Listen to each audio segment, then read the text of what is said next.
Hello students. आज के इस वीडियो लेक्चर में मैं आपका स्वागत करता हूं। जैसे कि अभी आप लोग जानते हैं, अभी हाल में आपका ट्रिग्नोमेट्री वाला चैप्टर फिनिश हुआ है बच्चों। आज मैं आपके लिए नए चैप्टर की शुरुआत करने जा रहा हूं। जो चैप्टर मैं आपको पढ़ाने जा रहा हूं बच्चों, वो चैप्टर नंबर 9। और चैप्टर नंबर 9 में चैप्टर का नाम है सीक्वेंट एंड सीरीज। इस चैप्टर के दौरान आप दो चीज़ पढ़ेंगे, दो प्रकार की सीरीज पढ़ेंगे बच्चों। एक सीरीज एपी जिसको अर्थमेटिक प्रोग्रेशन के नाम से जाना जाता है, और एक सीरीज होती है जीपी जिसको ज्योमेट्रिक प्रोग्रेशन के नाम से जाना जाता है। अगर मैं 10th स्टैंडर्ड की बात करता हूं तो आप लोग 10th स्टैंडर्ड पर एपी पढ़ के आए हैं। आपने 10th स्टैंडर्ड पर एपी को पढ़ा है, लेकिन वहाँ थोड़ा लेवल छोटा होता था, यहाँ थोड़ा सा लेवल बड़ा है। लेकिन जेपी के बारे में आप बिल्कुल भी नहीं जानते हैं, तो जेपी आपने 10th स्टैंडर्ड पर बच्चों नहीं पढ़ा है। जेपी को भी आपको इस चैप्टर के दौरान पढ़ना पड़ेगा, पढ़ाएंगे उसको, वीडियो लेक्चर के माध्यम से ही पढ़ा जाएगा। आइए बात करते हैं एपी के बारे में। बच्चों एपी क्या होती है? ऐसी कोई भी सीरीज जिस सीरीज में नेक्स्ट टर्म और बैक टर्म के बीच जो डिफरेंस होता है सेम होता है, ऐसी सीरीज को हम एपी बोलते हैं। सर क्या, दोबारा रिपीट कीजिए ना बेटा। ऐसी कोई भी सीरीज जिस सीरीज में नेक्स्ट टर्म और बैक टर्म के बीच डिफरेंस हर बार सेम आए, ऐसी सीरीज को हम लोग एपी बोलते हैं। फॉर एग्जांपल, जैसे मैंने लिखा है 3, फिर लिखा 5, फिर लिखा 7, फिर लिखा 9, फिर लिखा 11। अब आप यहां ये जो सीरीज आपको दिखाई पड़ रही है, इस सीरीज को मैं अर्थमेटिक प्रोग्रेशन के नाम से जानूंगा, अर्थात इस सीरीज को मैं एपी कहूंगा। सर क्यों? आप यहां किन्हीं भी दो टर्म को उठा लीजिए, लेकिन वे जो टर्म हो कर्मागत होनी चाहिए। कर्मागत का मतलब नेक्स्ट टर्म और बैक टर्म होनी चाहिए। जैसे मैंने ये दो टर्म ली और इन दोनों टर्म का डिफरेंस निकाला, डिफरेंस बोला तो डी निकाला। डिफरेंस निकालने का तरीका होता है बच्चों, सेकंड टर्म में से फर्स्ट टर्म को सबट्रैक्ट करना। जैसे 5 - 3, तो 5 - 3 आपको क्या रिजल्ट मिला? 2। अब आप कहीं और ले लीजिए, ये जो मैंने डिफरेंस निकाला फर्स्ट और सेकंड टर्म के बीच निकाला, अब आप किन्हीं और दो टर्म के बीच डिफरेंस निकाल लीजिए, लेकिन वे नेक्स्ट टर्म और बैक टर्म होनी चाहिए। तो अगर मैं डी इन दोनों टर्म से निकालता हूं, तो यहां नेक्स्ट टर्म, इन दोनों टर्म के लिए नेक्स्ट टर्म 11 है और बैक टर्म 9 है। यहां भी डिफरेंस आपका 2 आ रहा है, क्योंकि आप कहीं से भी निकाल लीजिए। सपोज करो मैं यहां से निकालता हूं 5 और 7 में से 7 आपका नेक्स्ट टर्म हो जाएगा, 5 आपका बैक टर्म हो जाएगा। अगर मैं यहां डिफरेंस निकालता हूं तो 7 - 5, यहां भी आपका डिफरेंस 2 आया। तो ऐसी कोई भी सीरीज जहां आपका डिफरेंस सेम बनता हो नेक्स्ट टर्म और बैक टर्म के बीच में, ऐसी सीरीज को हम लोग एपी बोलते हैं। क्या बोलते हैं बच्चों? एपी। ऐसी सीरीज को हम लोग एपी कहेंगे। और भी आप बहुत सारे एग्जांपल इस तरह के ले सकते हैं। सपोज करो मैंने एक एग्जांपल तो ये लिया, ये एपी का है। सपोज करो मैंने कोई और एग्जांपल ले लिया। अब की बार मैंने लिया, सपोज करो यहाँ 7, और फिर यहाँ लिया 10, फिर यहाँ लिया मैंने 13, फिर लिया 16। ये भी आपकी एपी है बच्चों। सर क्यों एपी क्यों है? बेटा यहाँ पर आपका जो डिफरेंस आ रहा है नेक्स्ट टर्म और बैक टर्म के बीच में, वो सेम आ रहा है। सर क्यों सेम क्यों आ रहा है? बेटा अब आप जरा ध्यान से देखेंगे, 7 और 10 में जो डिफरेंस है, 10 में से 7 गया, 3 आया, डिफरेंस से 3 है। अगर मैं इन दोनों टर्म के बीच डिफरेंस देखता हूं 13 और 10 में, यहां भी डिफरेंस आपका सेम है। क्या है बच्चों? सेम है। सर क्यों सेम क्यों है? क्योंकि जब आप 13 में से 10 निकालोगे 3 आएगा। अगर मैं यहां देखता हूं तो नेक्स्ट टर्म 16, बैक टर्म 13, 16 में से 13 जाएगा तो 3 आएगा। यहां भी डिफरेंस सेम है, हर जगह आपको डिफरेंस सेम मिल रहा है, तो मैं इस सीरीज को एपी कहूंगा। ये दोनों सीरीज मेरी एपी है। तो ऐसी कोई भी सीरीज जिस सीरीज में नेक्स्ट टर्म और बैक टर्म का डिफरेंस सेम बनता हो, ऐसी सीरीज को हम लोग एपी बोलते हैं। ये आपने 10th स्टैंडर्ड पे बात पढ़ी होगी। अगर मैं कहूं एपी को आप ए और डी की टर्म में लिखिए। किस टर्म में बच्चों? ए और डी की टर्म में। तो एपी को ए और डी की टर्म में लिखने का तरीका होता है a plus d, a plus 2d, a plus 3d and so on. आप इसको कहीं तक भी लेके जा सकते हैं। इस सीरीज को ए डी की टर्म में एपी कहा जाता है। किसकी टर्म में? ए और डी की टर्म में एपी कहा जाता है। अगर हम देखें, सर इसको एपी आपने क्यों कहा? बेटा मैंने इसलिए आपको इस सीरीज को इसलिए मैंने एपी कहा क्योंकि इस सीरीज में जहां भी आप डिफरेंस निकालोगे किन्हीं दो क्रमागत टर्म के बीच हर बार आपको डिफरेंस सेम मिलेगा, इसलिए ये पे। सर क्यों करके बताऊं? बिल्कुल बताता हूं। जैसे मैंने इन दो टर्म के बीच डिफरेंस निकाला, तो डिफरेंस सेकंड टर्म यानी कि next term a plus d minus back term यानी कि ए से ए कैंसिल आउट, तो डिफरेंस मेरा क्या आया? डी। अगर मैं आपकी बार इन दो टर्म में डिफरेंस निकालूं, डिफरेंस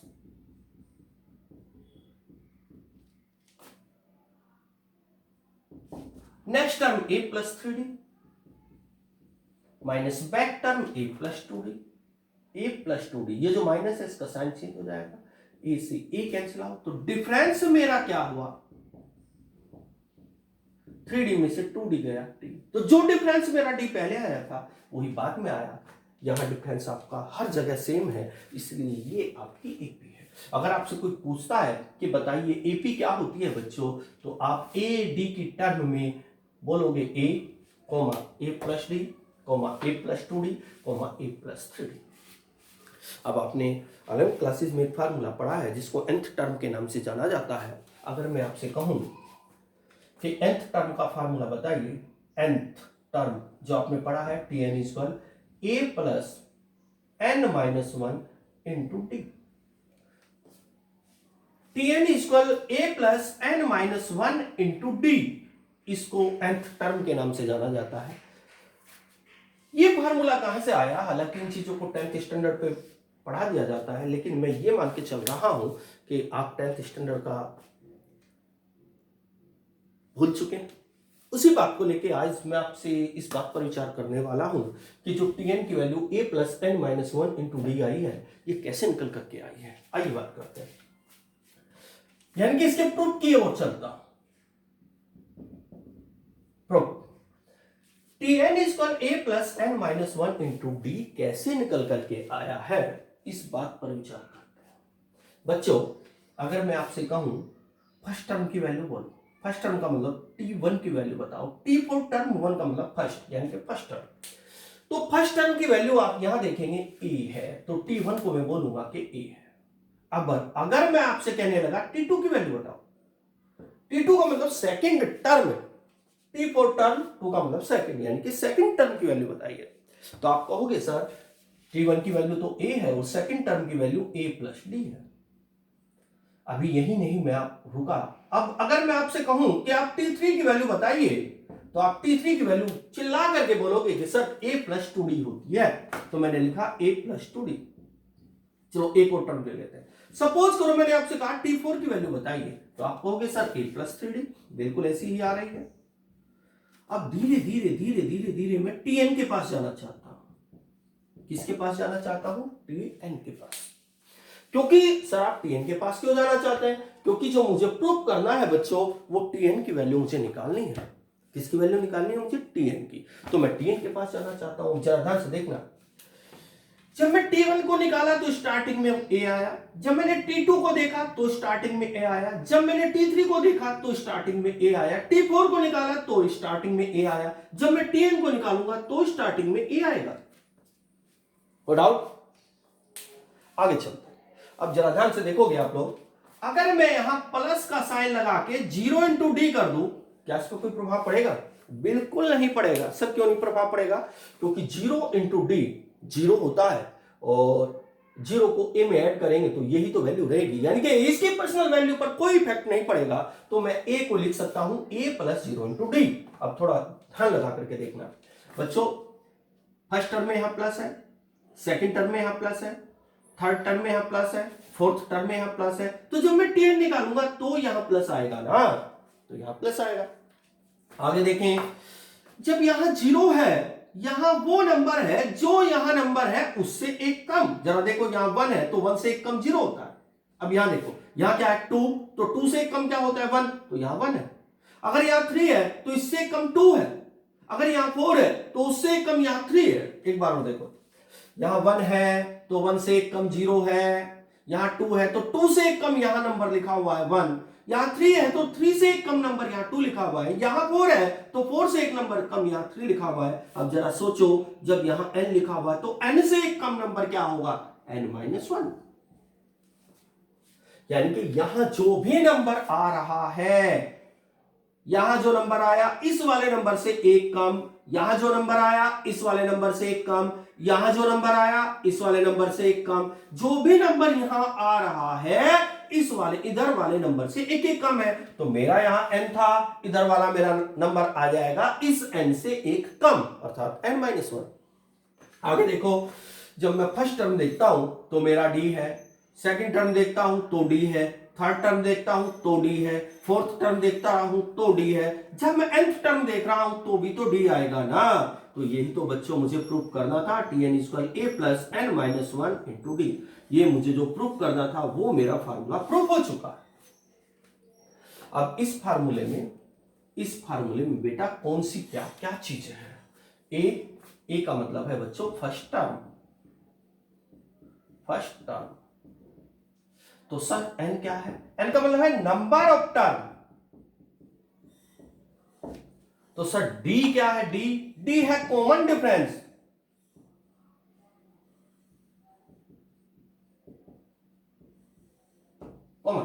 और tn है, tn को बोलते हैं nth टर्म। क्या बोलते हैं बच्चों? nth term.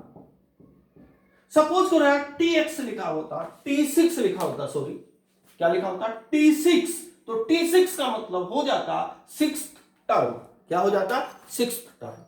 अब बच्चों इसका यूज किस दिन होता है? डियर स्टूडेंट्स, इसका यूज उस दिन होता है जिस दिन क्वेश्चन में th वर्ड लिखा रहता है। क्या वर्ड लिखा रहता है? th। उम्मीद है ये फार्मूले का प्रूफ आपकी समझ में आया होगा। बड़ी इजी तरीके से मैंने आपको समझाने की कोशिश की है। फिर भी कोई डाउट बनता है तो मुझे कमेंट्स में लिख देना है, आपके डाउट को मैं सोल्व करके आपको समझा दूंगा। आइए आपकी एक्सरसाइज के बारे में, एक दो क्वेश्चन के बारे में बात करते हैं। इस एक्सरसाइज में हालांकि एक और फार्मूला है एल वाला, लेकिन वो फार्मूला ये वाला फार्मूला दोनों एक ही बात है। चलो फिर भी बता देता हूं बच्चों। अगर इस एक्सरसाइज के और फार्मूलों की बात की जाए तो इस एक्सरसाइज में अभी अभी मैंने आपको पढ़ाया tn = a + n-1 × d।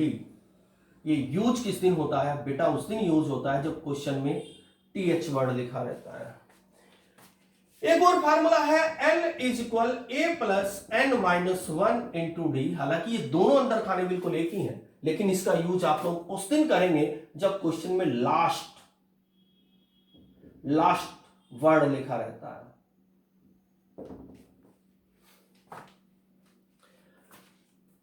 इसका यूज उस दिन भी होता है जब क्वेश्चन में हाउ मैनी टर्म लिखा रहता है।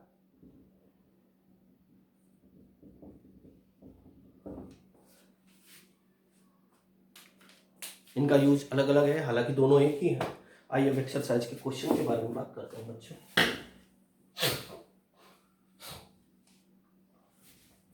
जैसे कि क्वेश्चन नंबर 1 है। अगर मैं क्वेश्चन नंबर 1 के बारे में बात करूं, देखोगे क्वेश्चन नंबर 1 है मेरे पास बच्चों। क्वेश्चन नंबर 1 में लिखा हुआ है an = n × n + 2। क्वेश्चन में लिखा हुआ है right the first 5 term and find each of the sequence of whose nth term. यानी कि इसकी पहली 5 टर्म निकालनी है। इस क्वेश्चन की पहली 5 टर्म निकालनी है। पहली बात क्लियर कर दूं, चाहे an लिखा हो या tn लिखा हो, इन दोनों का मतलब होता है nth टर्म। एक बार और, चाहे an वर्ड लिखा रहे या tn वर्ड लिखा रहे, दोनों का मतलब मीनिंग होता है nth टर्म। तो मैं an को tn भी बोल सकता हूं, चाहो तो लिख दो। चलो पुट कर दिया मैंने, पुट